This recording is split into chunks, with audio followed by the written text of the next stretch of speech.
تو یہ جو فرحانات صاحبہ بتا رہی ہیں کہ ایران اس اعتبار سے ویک ہے، رجیم چینج کا بعد بھی بات ہو رہی ہے، اور تھینک گاڈ یا خدا نہ کرے میں کہوں، یہ سب جو بھی جو بہرحال گراؤنڈ ریئلٹی ہے نا مسعود خان صاحب، ایران کی ویکنیسز.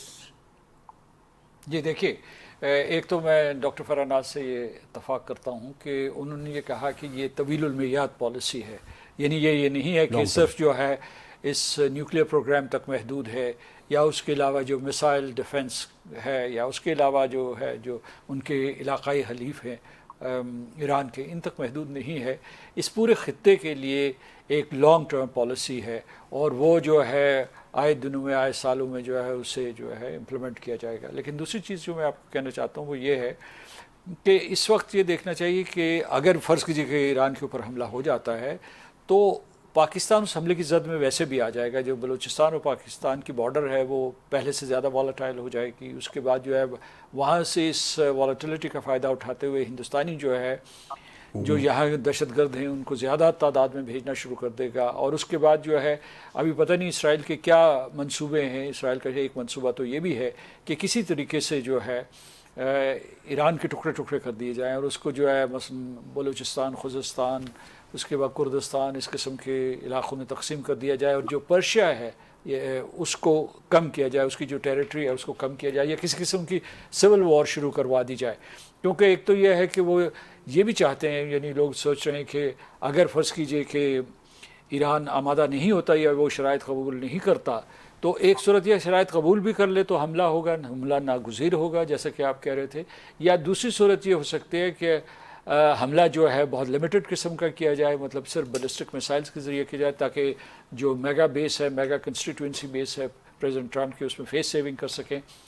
لیکن میں سمجھتا ہوں کہ اگر وہ یہ بھی نہیں چاہتے ہوں کہ شط العرب بند ہو جائے، یا اس کے بعد باب المندب جو ہے یہ مسدود ہو جائیں، اور اس کے بعد جو ہے تیل کی ترسیل جو ہے برے طریقے سے متاثر ہو.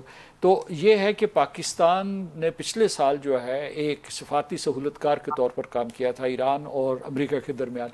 اس مرتبہ بھی جو باقی ممالک ہیں، جو خاص طور سے خلیجی ریاستیں ہیں، ان کے ساتھ مل کر ہم یہ چاہتے ہیں کہ کسی طریقے سے جنگ ٹل جائے. کیونکہ اگر جو خلیجی ریاستوں کی معیشت بیٹھ گئی، جو ان کی جو ہے قسم کی جو ایک جو میں نے کہا تھا کہ انٹر کانٹیننٹل ان کا کنیکشن ہے یا کنیکٹیوٹی ہے، تو اس کی وجہ سے ساری دنیا کی معیشت کے بیٹھنے کا امکان ہے. کیونکہ یہ ایک بہت بڑا امپورٹنٹ جو بین الاقوامی معیشت ہے اس کا ایک بہت بڑا نوڈ ہے.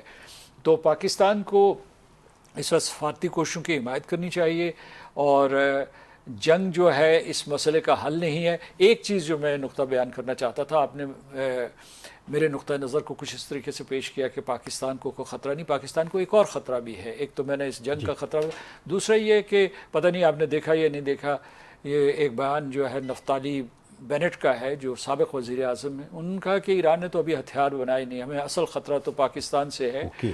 جس کے تو یہ آوازیں جو ہے بعض اوقات آتھرائزڈ اٹھتی ہیں، بعض اوقات ان آتھرائزڈ اٹھتی ہیں. تو ہمیں قیاس یہ کرنا چاہیے دفاع پاکستان کے حوالے سے کہ یہ آتھرائزڈ ہے، یعنی کسی نہ کسی سطح پہ سینکشنڈ ہے، اور پاکستان واحد مسلم ریاست ہے جو کہ جوہری استعداد رکھتی ہے. تو اس وجہ سے ہمیں چوکنا رہنا چاہیے، اور اپنی جو دفاعی فصیلیں ہیں ان کو مضبوط کرنا چاہیے.